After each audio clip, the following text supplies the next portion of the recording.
In July of 2022, Genshin Impact revealed one of the most tightly held secrets, the identities of the Fatui Harbingers in a Winter Night's Lasso. This video was a seismic shift, providing faces to the names of characters previously shrouded in mystery, and gifting players with future characters to look forward to in-game. One of the most anticipated Harbingers, as well as one of the most mysterious, was number 3, the Damselette. However, not even the most diligent lore player could have anticipated the role she would truly play 3 years later upon the release of Notcry. And finally, 3.5 years since her first introduction in that teaser, the Damselette Columbina has been released. Some in Teyvat know her as their goddess, while others know her as a Harbinger. All that matters now is if she can hold her own in a Genshin Impact solo run.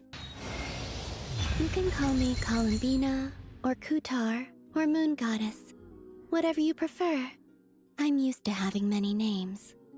The moon's blessing is yours, whenever you might find yourself in need. The rules are actually a little different this time. I can only use Columbina, but I can use other characters if necessary to move forward the Archon quest. That one is unchanged, but this time, if I get her signature weapon, I can use it at any point. No particular reason for this change. However, there is one weapon that will have specific restrictions for its use, the Eye of Perception. I've done several Catalyst challenges on my channel, and more often than not, I'm told how it ends up just being Eye of Perception Impact. However, its use is required. I cannot defeat the Abyss Herald or the Hydro Abyss Mages otherwise. So, the rule will be that I can only use the Eye of Perception in battles where I cannot win without it, be it due to the fact the enemy is immune to Hydro, or if I've lost to the enemy multiple times in a row and must defeat it to continue onward. That second point is important for reasons we'll see later. Back to the same old rules, I also cannot play in co-op. Now, let's see if we can beat Genshin Impact with only Columbina. This challenge will actually be a first for this channel. I am completely finishing the Archon quest. I know I said I would get to Natlan with Arlecchino first, and trust me, that video is next on my list, but I realized that there would be no point in going all the way to Fontaine with Columbina and then not doing Natlan, since Notcry is obviously not done yet, and since, frankly, it's almost exclusively trial characters. I unfortunately put my foot in my mouth, so to speak, a while back when I hoped that Genshin would give us the opportunity to trial limited playable characters in the canon story quest more often, as opposed to Liyue and her tragic so-called trial in Sumeru. And while Genshin has definitely provided that opportunity in Notcry, it leaves very little in the Archon quests for solo runs. So I figure until Snezhnaya comes out and is finished, I'll probably make the new challenge runs be all the way through Natlan. While we had to enlist the help of Amber for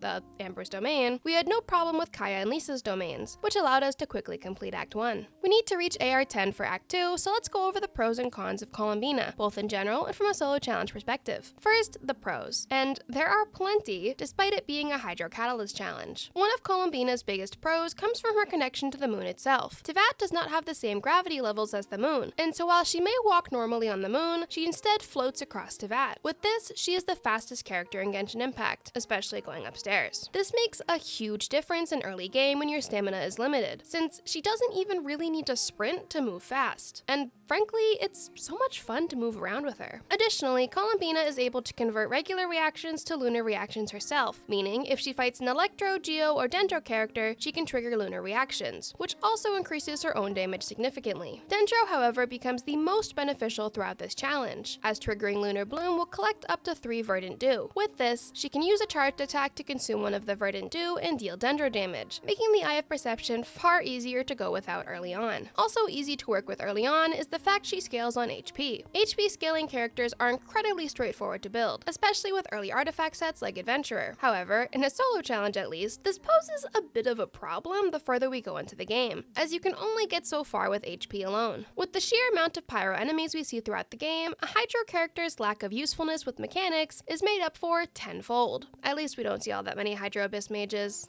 Well, in the first half of the game anyways. Alongside the entire Genshin community, I was incredibly excited for Columbina when she released. However, while playing through this challenge, I came to absolutely adore her playstyle, her character overall, and especially her movement abilities. So much so that she actually made a spot for herself on my main team of my main account. Sorry, Kokomi. She's just so fun to play with. In a team setting, Columbina is both a massive damage dealer as well as an even larger damage booster. Her ability to trigger lunar reactions, even when off-field, is a game changer in fights, and I really hope that Genshin introduces pyro lunar reactions or something. please. Going back to team abilities, her kit is obviously heavily favored for team situations, which I mean makes sense since this is, well, a team-based combat game. Her abilities to convert elemental reactions into lunar reactions encompasses the entire party, and provides additional boosts to the team. One of her largest boosts though, at least in my opinion, actually comes within Nodcry. If a character falls while in Nodcry, she will revive them and heal them based on her friendship level. This revival can also apply to herself, which we used, well, you'll see for yourself later in this video how often we used it. As amazing and talented and perfect as Columbina is, she's not without her cons, at least in a solo challenge. If you've watched any of my other challenges, you know I've discussed at length the cons that come from Hydro Catalyst characters in these solo runs. Just about every mechanism in the Archon quests require Pyro or Animo. I actually think there might be one singular Hydro-related mechanism in the entire Archon quest line. Additionally, unlike Moulani, who's an HP scaling DPS, or Kokomi, who's a healer, Columbina is primarily a sub-DPS and support character. Her damage dealing alone without the assistance of other party members to trigger lunar reactions is not fantastic, and she has no ability to heal herself. Healing food definitely became our best friend in this challenge. So did Draft with his ever-constant flow of meat for said healing foods. Columbina also has a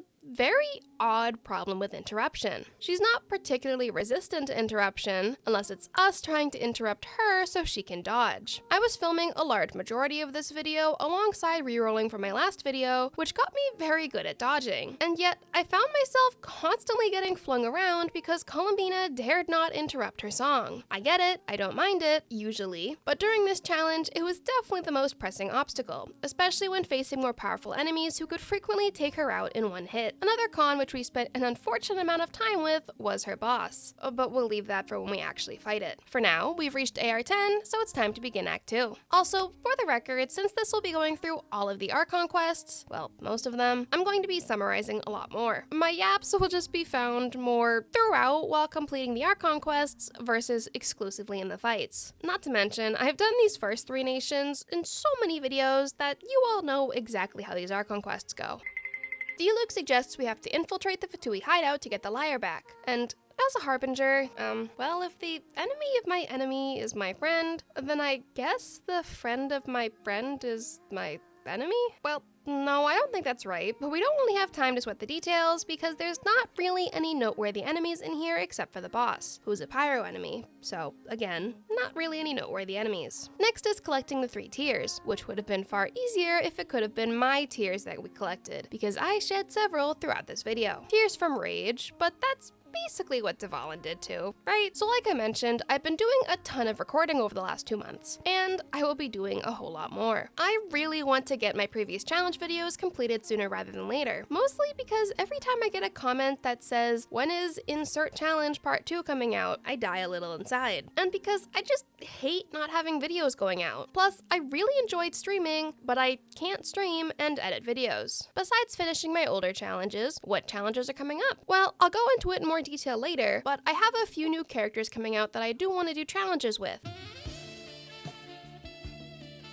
And I also have a lot of older and rerun characters that I'd like to do challenges for, including Albedo! Oh my gosh, you guys have no idea how excited I was seeing Mondstadt Chronicled Witch returning. I might be the only person in the entire Genshin Impact community that's thrilled for this banner. I also will be starting a very stupid challenge next week and streaming parts of it alongside my Nuzlocke. If you're a fan of me and a fan of other creators who make these challenges as well, you'll absolutely want to mark your calendars for February 27th because it will be a collab challenge with one of those creators. Collect Dvalin's tears, which lets us wrap up Act 2. After some daily commissions, starting our journey to becoming Master Chef, and a couple of ley lines, we reach AR 15. Not enough to start Act 3, but enough to ascend Columbina for the first time. I can't ascend her weapon though because the materials are in Natlan, and I'm not walking all the way there. I think we'll survive against Dvalin despite that. We fight a concerning amount of ley lines for one single book mission, which ends up getting us to AR 17, and after some treasure hunting, we reach AR 18. Honestly, the Adventurer Handbook missions are a game changer for early game leveling. I don't know what I'd do without it. Well, actually, I would probably waste a lot of time running around aimlessly. Starting Act 3, while we do have to face off with the Hydro Abyss mage, we still don't have the Eye of Perception. However, that doesn't really impact us here, since we can just freeze the shield with the flowers. Maybe one day we'll get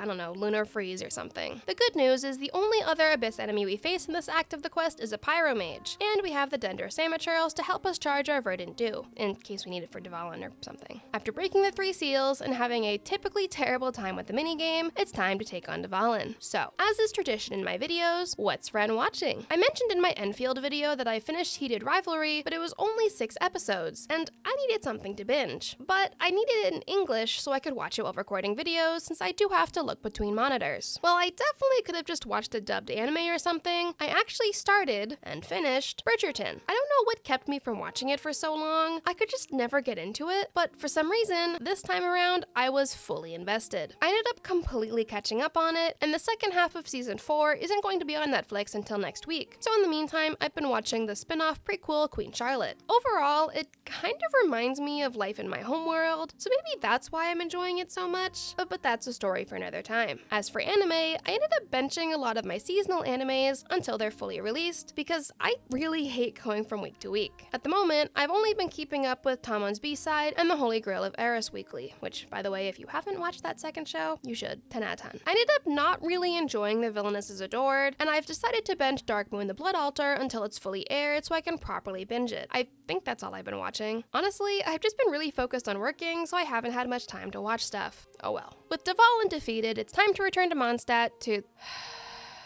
Why does this game forsake me? After we finally get Amber to talk to us, we're able to wrap up Act 3, completing the Mondstadt Archon quest. This also means we can finally go to Nodcry, but we haven't even been to Liyue yet, so maybe just one thing at a time. I decided to work on Amber's story quest, which yet again got interrupted by Zhongling's story quest. I don't know why this started happening, but I hate it. A few moments later. Okay. Back to Amber's story quest. For literally the first time, we're unable to destroy the Electro power sources because Columbina converts it to lunar charged. I am shocked, truly.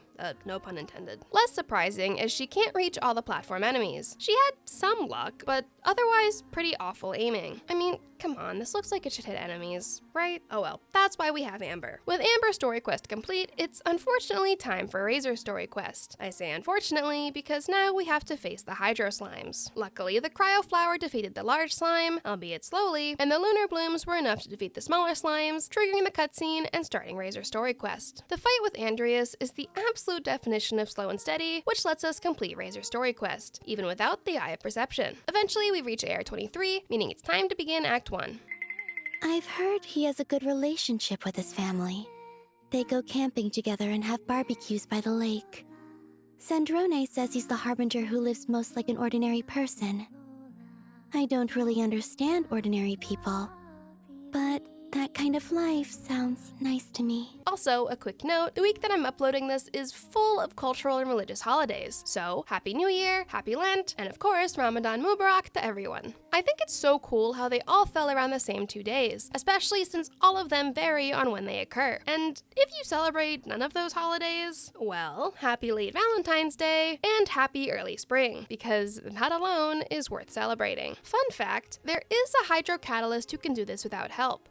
Besides Mulani. Who is it? Don't worry, you'll see him in his own video very soon. Someone has definitely cooked your... We make some food for Cloud Retainer, and lucky for her, we've become something of a pro chef in this challenge. Finally, we meet Xiao, beat up the Ruin Hunter, and finish Act 1. To complete a book mission, we make the trip to the Spiral Abyss to complete Floor 1. Columbina has a pretty easy time alone, mostly because Floor 1 doesn't have any Hydro enemies. And thanks to clearing that mission, we reach AR 25 and can return to Liyue for Act 2. Despite being a pro chef, Columbina still can't heat the pot on her own, but she can defeat the slimes in Madame Ping's teapot. Even the Hydro ones, thanks to smarter use of the flower bombs. Once we beat up the treasure hoarders, we have dinner with Zhongli and wrap up Act 2, meaning, unfortunately, we have a monster task ahead of us. The task in question requires a bit of preparation. We must become the Master Chef of Tevat. Escoffier, your days are numbered. Get it? Because she's rerunning.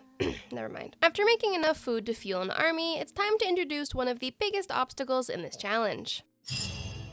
Have you heard of the irresistible force paradox? I mentioned it in Kokomi only, but unfortunately, I was actually wrong in that video. That was not a true representation of this paradox, but I found something that is. Picture this. On one side, you have the Frost Knight Hera. It becomes immune to Hydro when Hydro does the most, or only, damage to it while it's in its Gloomveiled state. On the other side, you have Columbina, a Catalyst character who can only do Hydro damage, and will revive herself an unlimited number of times so long as you can survive the 100 seconds between each revival, which is where the food comes in. Columbina resists death, but can't do any damage to the Frost Knight Hera while it's in its Hydro state, and when it's not in its Hydro state, it has a 130% damage resistance to literally everything. I know I mentioned this briefly and you've probably already noticed, but I'm going to be skipping around more as I start to do entire challenges in one video. After all, there's only so many ways I can talk about the same Archon quests, plus I feel like the more important aspect to discuss is what differs between each challenge and each character. For example, the fact that I spent more time fighting a handful of enemies than I spent doing the entirety of Mondstadt and Liyue. Maybe even Inazuma too, who knows? At least I'm not fighting the Oceanid. Okay, that was awful. Can't wait to do that a bunch more times in this challenge. An eternity later. Now that we can finally ascend Columbina and her weapon because I made the trip to Natlan, it's finally time to do the Ascension Domain. While we do, I just remembered, do you guys want to hear another installment of the Trials and Tribulations of Ren? Well, you're here, so you kind of don't have a choice. So the other day, I was trying to pre-order this Miku figure because it's probably the prettiest Miku I've seen since Biblically Accurate Miku. It was up for pre-order on Good Smile Company, so I was like, okay, let me pre-order it. My card got declined. Now, you might be thinking, well, Ren, if you can't afford a figure, don't, and I say to you, don't finish that thought. There was no reason my card should have declined. Put aside the fact that I did have the money to cover the figure, it doesn't come out until next January. And Good Smile doesn't require payment until it's ready to ship. So I was like, okay, weird, whatever, let me try a different card. This time, it says my card was expired. Oh, my mistake, I didn't realize it was 2030. At this point, as one does, I went to my group chat to complain. Midea and Violet both agreed that I needed this figure, so Midea suggested I try using her credit card and I can just pay her when it ships. I try it, and it works. I was using debit cards this whole time, so I guess they now require credit cards for pre-order,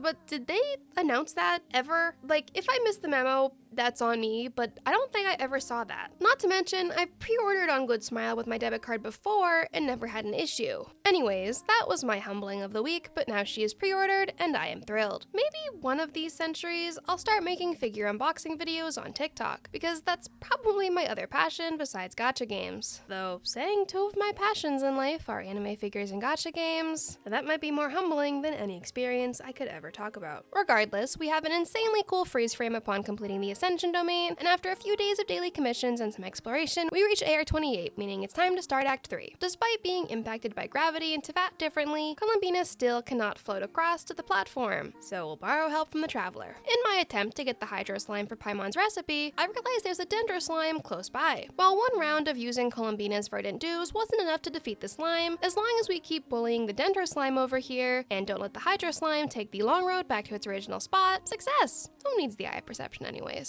Still me, but we'll circle back to that later. Now, I knew the Child boss fight was going to be a bit of a hassle. After all, Child has a 50% resistance to Hydro in Phase 1, and a 70% resistance in Phase 3. But honestly, it wasn't nearly as bad as I expected. How was the defense of Liyue? Well, it could have been worse. With Liyue completed, I have reached the point that I cannot continue without the Eye of Perception. So, let's go gambling! At the time of recording, the Eye of Perception was not rated up on the weapons banner, and I didn't want to wait until the second half of the patch, so I just spent money and hoped that Standard Banner would spare me from misery. This is not going well. Okay, well, if we get Lost Prayers or whichever one it is, that would be fine too, or not. Okay, if this doesn't get me the weapon, I'll just cry and wait until the second half. Okay. I told you, Dave. Never lose. Then it's time to start the Dain's quest. Luckily, there's technically only one Hydro enemy during the first Dain's quest that really requires the Eye of Perception, the Abyss Mage in the Domain. There's two Hydro Abyss Mages once we get to Storm Terror's lair, but Lunar Charged and the conveniently placed Electro Crystals made easy work out of them. We Will Be Reunited was really where the Eye of Perception became vital, but unfortunately, the single battle against the Hydro Abyss Herald took over 30 minutes. Yeah. I made the error of having the audio on for my game during this fight, and Columbina singing when when she attacks was ringing in my ear for a full day after this battle. Several song-filled hours later. With We Will Be Reunited complete, suffering while fighting the Frost Knight Hera and a few domain runs was all it took to reach AR 30, meaning it was time to ascend Columbina, her weapon, and her talents, and then start the Inazuma prologue quest. Ironically, we had a harder time against the slimes that Kazuha makes us fight than the actual boss of this quest, but at least we had Lunar Charge to defeat the Hydro Slime, and sheer willpower to defeat the Cryo Slime. Starting Act 2, we make it to Inazuma, and after a whole lot of conflict resolution, we're finally able to take on the transport balloon mission. So I'm something of an expert when it comes to writing my yaps in bed, and this one was no exception. I feel like my sleep schedule never recovered when I returned from Korea, and it's just been all over the place ever since. When I first came home, I slept... Actually, I don't think I slept much at all at first, but then I crashed and slept for a good 18 hours. You would think that would have balanced me out, but it didn't. I feel like I've been chasing an actual good restful sleep ever since. Honestly, I should probably get a sleep study done, but I don't know, I feel like having a bunch of wires attached to me and people watching me sleep would make me even less inclined to fall asleep. That actually sounds like a nightmare. Anyways, how have you guys been sleeping? Any better? I hope. I truly don't know how I functioned on such little sleep when I was in school, especially waking up early, because if I've learned anything in recent years, it's that I'm not a morning person. I am far more likely to still be awake from previous night by sunrise versus actually waking up and starting my day at that time. But I will say, I am envious of people who are able to wake up early. Very rarely my sleep schedule aligns with a traditional early wake up, and it's so nice and peaceful in the mornings. Unfortunately for me though, if I wake up before 3 p.m., I consider that a win, which sounds crazy, and I won't deny that it is. But on those days, I also go to sleep at like 6 a.m., so it ends up being a pretty average sleep time. At least that's what I'll tell myself. With the transport balloon mission complete, we finally have access to the rest of Inazuma. Wow, imagine having a giant stone statue in your nation. Crazy, right? Also, going back to my trip to Korea, I still will be releasing my Korea video. I've been slowly chipping away at it whenever I feel nostalgic or just generally in the mood. I also still plan on making it an Archons only video, but I haven't entirely decided if I'll make the background video be 100%ing Mondstadt or not. I have almost a terabyte of footage from Archons only that hasn't been put into a video yet, so I really need to figure out my plans for that series, but I'll talk more about that in my next installment of it. Also, yes, Columbina is on that account now. I don't care if you don't view her as part of the Archons. Argue with a wall. I said from the very beginning, even before I knew that Columbina would be the god of not cry, so to speak, that Archons only would go off the yearly art that Hoyoverse releases. That was primarily a justification for not including Novelette on the account. Now that Columbina is in the art, she joins the account. That's it. Side note, but like I kind of touched on earlier, with the exception of Arlecchino only, I'm not going to bother continuing past Natlan for part 2s until Snezhnaya is released in full. Not Cry is almost entirely trial teams, and that kind of defeats the whole purpose of this challenge. Not to mention, the Nod Cry quest is insanely long, so that just doesn't make sense in my opinion, especially if it's only going to be seen in the video for maybe a couple minutes. With Act 1 complete, we enjoy a free intertwined fate to use before diving into Ayaka's story quest.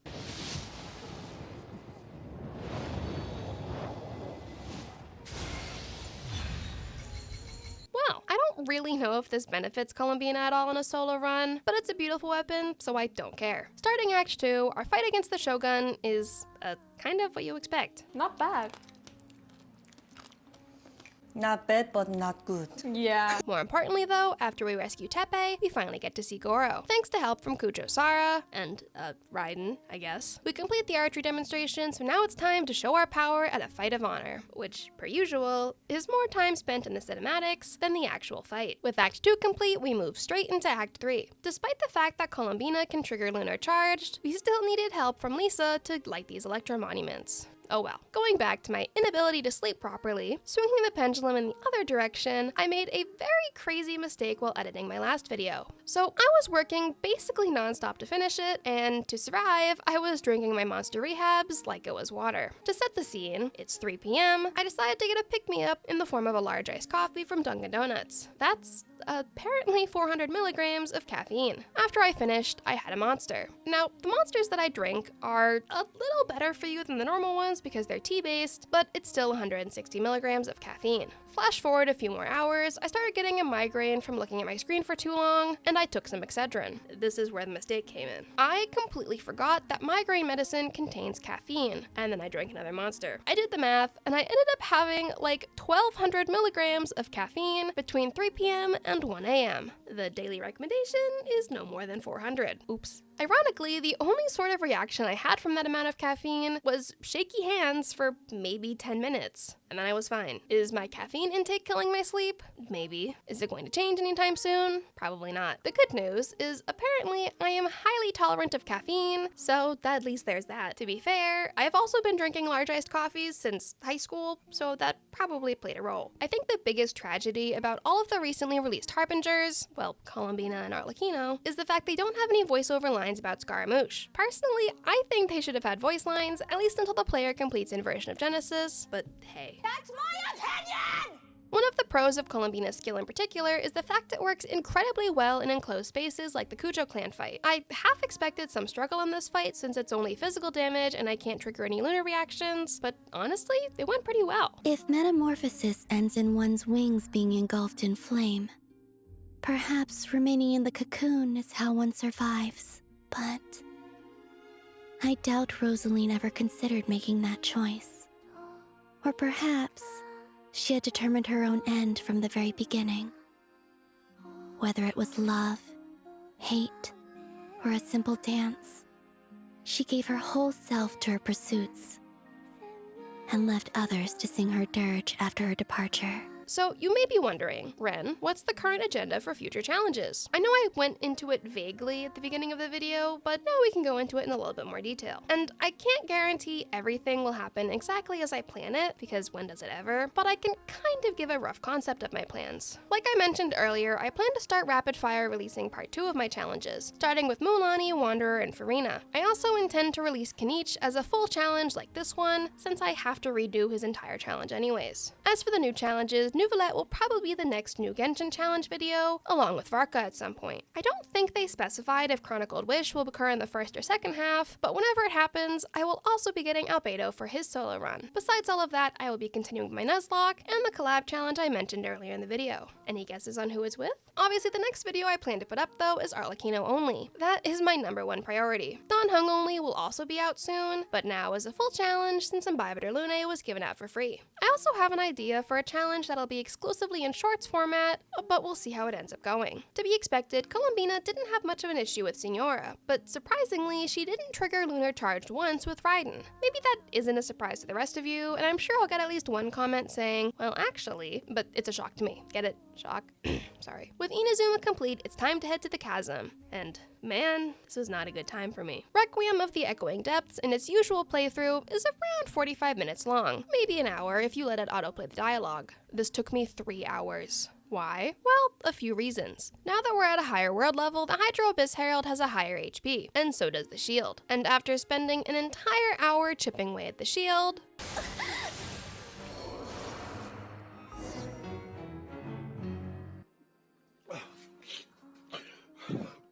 I had to go outside and shove my head in the snow. My neighbors probably thought I lost a bet or something. 8 hours later, with much more food in my bag this time, I was finally able to defeat it, after another hour, obviously. Immediately after, we fight the Abyss Lector, which comparatively was a walk in the park. Sure, Columbina triggering Lunar Charged made it take far more time than necessary, but hey, it's still better than taking an hour. And then we had to face another Hydro Abyss Mage. A solid 40 minutes later, we finally defeat all the rounds of Abyss enemies. At least there was only one Hydro Abyss Mage, and complete the quest. After a little bit of weapons domain farming, we reach AR 35, meaning it's time to start Sumeru. Now, you might be thinking to yourself, but Ren, why didn't you farm Columbina's boss before hitting AR 35 and starting Sumeru? I just spent 3 hours completing a quest that only takes 30 minutes. I didn't have the mental sanity left to try and farm that boss 4 more times. Plus, the world doesn't automatically ascend, so it's fine. Surprisingly, Columbina does really well in Sumeru. Not only does she have no issues with the withering, but once we get into the domain, I get get to see a fun little Easter egg from her kit. When you bounce on the mushrooms in Sumeru, she just floats there for a little while before she falls back down. I really love how thought out her kit is, even down to something as simple as this. It also helps make the domain a little bit easier to clear, so that's a bonus. We don't actually fight in Act 1 again until after we head to Port Ormos. And despite how much trash talking the enemies did prior to this fight, well, they were truly the definition of all bark and no bite. Starting Act 2, well, you all already know how Act 2 goes. Walk, think, repeat, several times, actually. Act 3 starts with sending Sataria into a psychotic break before we walk around the supposedly empty city. I don't know, it seems pretty packed with people to me, at least for the middle of the night. There was a time when the doctor took care of me, even claiming to think of me as his sister. It was only later that I discovered, the closer you are to him, the more freely he uses you. What's a little discomfort among family? We endure for each other, surely. That's how he thought of things, and I could tell he meant it. But I didn't want to have to endure expectations like that. They took me back to my first home, and the eyes staring up at me from beneath the altar, so full of greed. After reuniting with Alhaitham, we head to the desert, having our first of many fights with the Rift Wolves. If only I knew how many were ahead from me in Natlan. Starting Act 4, the most pressing thought on my mind is how Columbina will do at the abandoned hospital. After all, this is where many of these challenges have fallen apart in Sumeru. For now though, we have to fight a few runs of enemies. So I mentioned earlier what I intend to do with long-form videos, but what about streaming? Well, I was able to hit Twitch affiliate, which is insanely exciting, so now I'd like to try to partner push. I'm hoping that by pre-recording and getting ahead of my uploads for long form, I'll be able to stream more frequently again, since I did really enjoy it. I found it so much fun, especially doing viewer polls for Columbina. That was probably my favorite stream. I also really liked playing Wuthering Waves on stream, and I'm hoping once I have more free time, I can play through Wuthering Waves and Arknight's Endfield, because I also really enjoyed playing that. If you didn't watch my last video, I re-rolled over 50 times in Arknight's Endfield, and while that was somehow the craziest challenge I think I've done, I actually enjoyed it a lot. I'm working towards hitting 100 re-rolls, but I also need to reroll some more in Genshin Impact to have some accounts ready for future challenge runs. Okay, the time has finally come. Can Columbina do this on her own? She can! I was so excited about this, I'm not even gonna lie. I had previously marked where some of the Dendro slimes were, so I went back to charge up the Verdant Dew and managed to unlock the abandoned hospital alone. A win for Columbina. After following Sino around the desert a bit, we make our way to the domain. I've shown this domain plenty of times, and nothing really exciting happened, besides maybe me doing the elevator correctly for the first time. With the domain complete, so too is Act 4, meaning it's time to begin Act 5. Despite being one of the longer quests in this game, at least prior to Not Cry, Act 5 doesn't have a whole lot going for it until the latter half of the quest. Luckily, despite some of the struggles and other challenges, Columbina has no real issue with the Fatui agents here. She can trigger Lunar Charged against the Electro agent, which somehow works in our favor, and the other Fatui are almost exclusively Pyro, which obviously benefits us. This is quite literally the only fight of interest until the domain. Yeah. So earlier in the video, I mentioned how I've been watching shows while recording. I usually watched YouTube in the past, but recently, well, for Christmas, I got a third monitor, and oh man, I have been using it into the ground for watching shows while I record, but it was an actual nightmare to install. Not even for obvious reasons, just because I am very dumb, and because my desk is insanely heavy with my PC on it. So I have an L-shaped desk that's, you know, in the corner, which I love, but I needed to install a new mount on my desk for my monitors. This alone was a hassle. Let me set the scene. So I have one mount, holding my vertical monitor. I have my USB stand, which is stuck down to my desk so securely that I fear the command strip melted into Gorilla Glue, so it restricts where I can put a desk mount. My desk is also too close to the wall to squeeze the mount up behind it, plus my obscenely heavy PC, so I had to use literally my entire body weight to slightly pull my desk out maybe a half an inch from the wall, which was somehow enough to get the mount through. But because of the USB tower, I could only move the mount a little bit before the USB tower got in the way. At this point, I'm like, whatever, I'll circle back to it later. I had bought a dual monitor stand for my main monitor in my new monitor, so I install both of the monitors, and nothing I do can get them to line up correctly. I am sweaty, I am exhausted, it's 1 in the morning, so I decided to give it up for the night. Why did this guy fully respawn? Well, whatever, he's a pyro enemy, so it's not that big a... What? Lowly creature, know your place. Okay, well, anyways, back to what I was saying. The next day, I decide I have to completely redo the configuration of my monitors, including the vertical monitor, which had just been left alone this whole time. I take my vertical monitor off of its single mount, and I switch it with the new third monitor. So the vertical monitor and the primary lower horizontal monitor are on the dual mount, and the new upper horizontal monitor is on the single mount. It probably looks horrific, and I don't even want to talk about the cord management because there isn't any. But it's done, the monitors look nice together, now I just have to turn on the new one. Oh wait, my GPU only has 2 HDMI slots. The rest are DisplayPort slots. I don't have an HDMI to DisplayPort converter. Cool. I ended up ordering one for same-day delivery because I had my first stream that day. It was absolute chaos, but I ended up plugging my primary monitor into the DisplayPort and the other two into the HDMI. I found a solution, I succeeded, but oh man, it was a terrible time. Meanwhile, the Scaramouche boss was surprisingly not terrible. Unfortunately, Columbina can't do much against these things, so it's a good thing we have Nahida to just stand here while I revive Columbina. With the Scara boss defeated, we complete Act 5, marking the end of Sumeru. Moving straight into Kari Bear, we need Amber's help to light the bonfire, but that's actually the last time that we need help in this challenge. Small victories. You know, unfortunately, this quest also includes a fight with a Cryo Abyss Herald, and while we don't technically need the Eye of Perception, I probably should have just used it because this fight took a good 15 minutes. Like I said, I spent more time on a handful of enemies throughout the challenge than a large chunk of the actual Archon quests. A little longer than a few minutes later. With the completion of the Kari Bear quest, it's finally time to bully the Frost Knight Hera an unfortunate amount of times. Confession time, I did lower the world level here, but we all know I can defeat the boss. I just didn't want to take 400 years to do so. I needed to fight it 10 times to get enough material for her 4th and 5th ascensions. Can you really blame me? Once we collect all of the materials needed for her 2 ascensions, it's finally time to do the ascension domain from AR35. This is the exact same domain as the first ascension, so yay, ascension domain complete. After a few more days of daily commissions and spending all of the resin on this account in domain runs, we finally reach AR40, meaning it's time to go to Fontaine to begin Act 1. At the harbor, we're able to use Hydro to farm the flowers for the magic pockets, and that's the closest we get to seeing Columbina use her attacks in this entire act. The single fight in this quest actually belongs to Child, which I obviously don't mind, but there's no use showing trial fights in a solo challenge. The Hydro Dragon who serves as the Udex of Fontaine?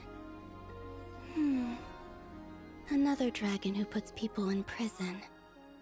I'm not sure I'd want to meet him. The rest of Act 1, all 4 hours of it, consists of just playing Ace Attorney. Who needs Genshin on Switch when you can just play Switch games on Genshin? While the first fight of Act 2 is just a cutscene, we do actually get a domain fight, so at least that's a win. Though it's not really much intense fighting, and it doesn't take very long.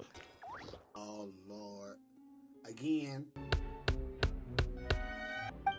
After some more Ace Attorney, we complete Act 2. Act 3 and Act 4, while a combined 4 hours in length, don't have a single fight. What it does have, though, at least makes up for the lack of fights, in my opinion anyways. The House of the Hearth is home to many children, and it can get quite noisy.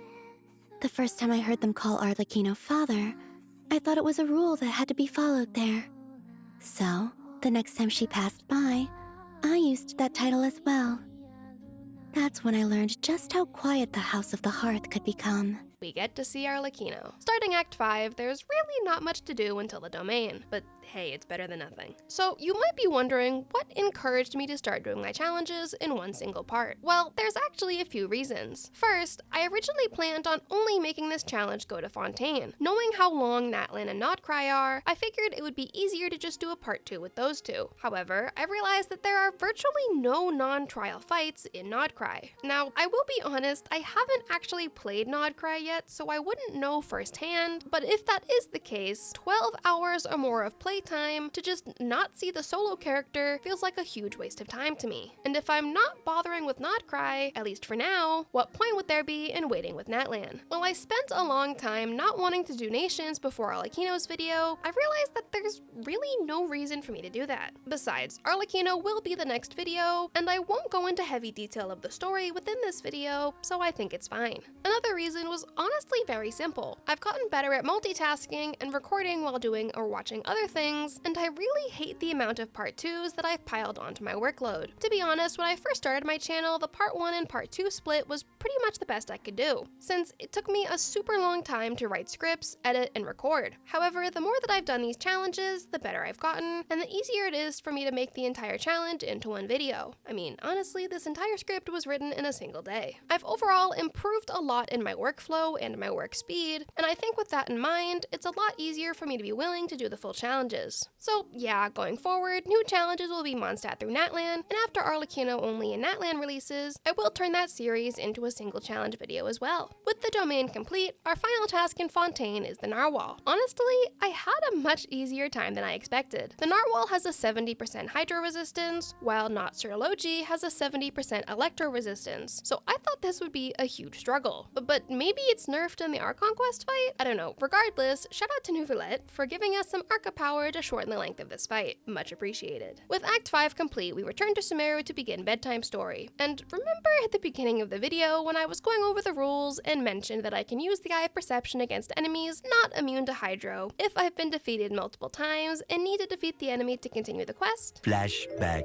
Or if I've lost to the enemy multiple times in a row and must defeat it to continue onward. That second point is important for reasons we'll see later. End of flashback. Yeah, it's relevant for this part specifically. This took me another hour. Yeah. Despite my love for Columbina, this was a rough challenge overall. With Bedtime Story complete, it's time for a first on this channel. Time to journey to Natlan. As I mentioned a bit ago, this will continue the TLDR pattern that the rest of the video has had, and primarily focus on the fights. I'm also not going to show every fight since, well, I need to talk about something in other videos as well. The first half of Natlan doesn't even have any fights with our playable characters, so skipping over that while we wait for the results of the Night Warden Wars that Kachina and company are participating in, we join Mualani at the People of the Springs, which ends up resulting in us fighting a bunch of Abyss enemies. We don't actually have to fight all of them though, so we don't. Work smarter, not harder. Act 2 brings us a few more fights thankfully, but it also brings us our first meeting with the captain. Many respect him, but just as many fear him.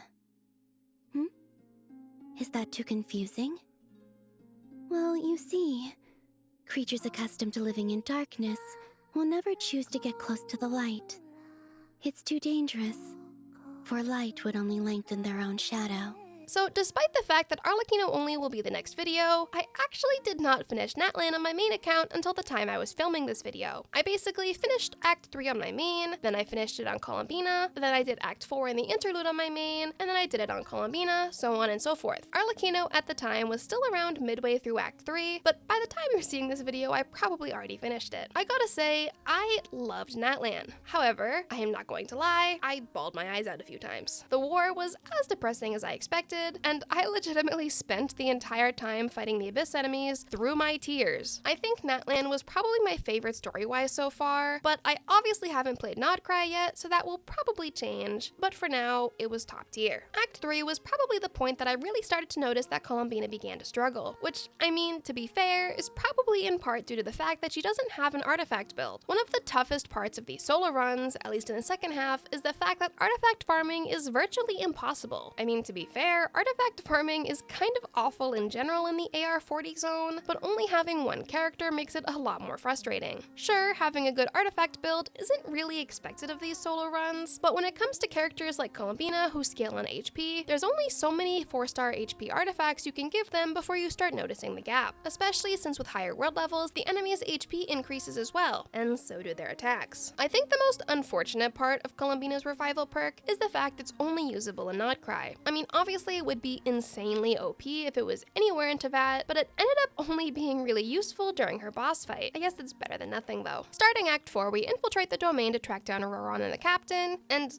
I don't want to talk about how long it took me to fight this Cryo Fatui agent. Once the shield goes up, it's a bad time. The second half of Act 4 is the war, and honestly, Columbina held her own, for the most part. There was one single enemy that was by far the worst for this section of the quest, the Geo Samaturl. I know, but Columbina, for whatever reason, absolutely refused to target it. She exclusively focused on targeting the Geo construct, which she obviously can't damage. I'm not joking, I had to resort to just standing here or in waiting for the NPCs to defeat it themselves. I could have ended up with a lower death count with Columbina than I did on my main account if I didn't have to take all of this time standing here fighting this one single enemy. When it came to decision making in the war, I did my best to choose differently than I did in my main account, but I ended up with an almost identical death rate on both accounts, which was surprising considering I kind of expected it to be more. The more important thing to me though was that Toto survived both times. I had seen online if you're not fast enough defeating the Abyss, the Doctor dies and can't save Toto, and I don't know if that's true or not, but he lived so far, so that's what matters to me. We're reaching the end of this video, so what did I think of the challenge? Honestly, I had so much fun with Columbina. I knew I would enjoy playing with her, but even with the absurd obstacles that we faced, I think this is one of my favorite challenge runs so far. She's so fun to play with, she's such a beautiful character, and I would honestly suffer through the Hydro Abyss Herald and the Frost Knight Hera fights again for this challenge. I mentioned in a previous video how I ended up not enjoying Flynn's Only and dropping the challenge because it felt too similar to Arlecchino, but despite doing 3 Hydro Catalyst challenges, I've really enjoyed all of them. I don't know if it's because the Catalyst characters vary a lot in their playstyles, or if I'm just a general enjoyer of the Catalysts, but each challenge really felt different, even though all 3 Hydro Catalysts scaled on HP. With Act 4 complete, we accompany Ion-san to the Flower Feather clan to begin the interlude chapter. While most of the interlude chapters are optional, this one gets the Ayaka and Yoimiya story quest treatment. I'll leave the summary and fights for Arlecchino only. Act 5, while very long and very sad, doesn't have any fights we can use Columbina for until the final domain. Even the final boss is, well, Malik and the Traveler. Also, if you're watching this with captions, the captions should be fixed and working normally, unless it's still early after upload and YouTube hasn't timed them yet. I haven't been as diligent as I should be with fixing the captions in videos, so I will be going back to the videos without the closed caption symbol and fixing those. My deepest apologies to those of you who use the captions. I really missed the mark on not sticking with it, and I'm genuinely sorry. Hopefully over the course of the next few days, I can go through and fix the videos that don't have captions. However, my lives will likely remain without captions unless I find someone willing to caption them for me, but I'll look into that at a later date. With the final battle complete, we celebrate our victory, commemorate the fallen, and complete Act 5. But we're not done yet. We meet back up with Ion-san to begin a space and time for you, and oh man, despite this quest being 2 hours long, ended up being closer to 4. Literally, what is with Dainsleif and bringing Hydro enemies? The first Hydro enemy fight was completely alone, and in my attempt to test if I could run away, because it was 2 AM and I was delusional, I reversed the shield damage I got from the Electromage and the Lunar charged. Honestly, I should have just restarted the fight. 1 eternity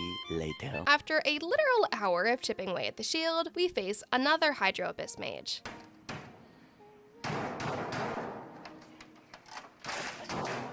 But this time, we get some help from the Masters of the Nightwind, and they can apply cryo. Ladies and gentlemen, we got him. So I just let them do the tough work of breaking the shield. Listen, it's not using another character, it's just utilizing the environment around me. You know, besides, I still dealt a finishing blow, so I think that counts. Okay, come on, we don't have all day, hurry up. I took the same approach of watching from the sidelines with the 3rd Hydro Abyss Mage, as well as the Hydro Abyss Herald. I know we have Seat Lolly as a trial character, but that does not mean we have to only have Hydro enemies. But I digress. More importantly, it's time to meet up with our best buddy.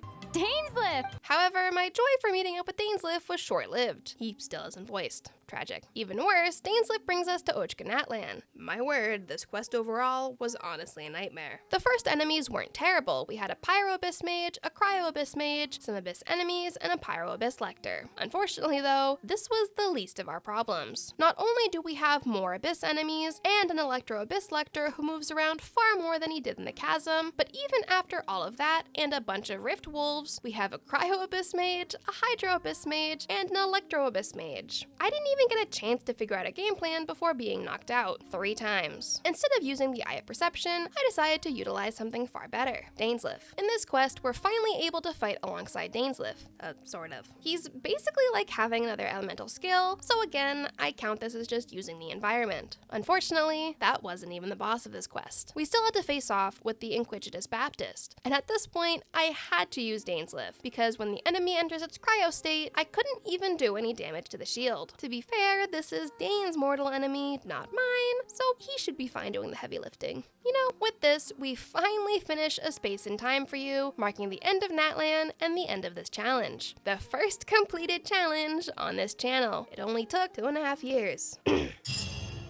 You know what? I'll accept that. Since this video is the first full challenge, let me know your thoughts. I hope it didn't feel too rushed, but I don't know if anyone would watch a 2 or 3 hour challenge video. Actually, knowing my audience, you might. But that would require a lot more editing time. I want to give a special shout out to my channel members. Thank you all so much for your continued support of my content and my channel. Additionally, a shout out to my Twitch subscribers, and like I said earlier, I'll definitely be streaming more once I get my videos pre-made, so look forward to it. If you made it all the way to the end, comment a moon emoji. What phase of the moon? Well, that's up to you. As always, if you're new here, be sure to like and subscribe, as well as hit the little bell so you never miss an upload. Until next time.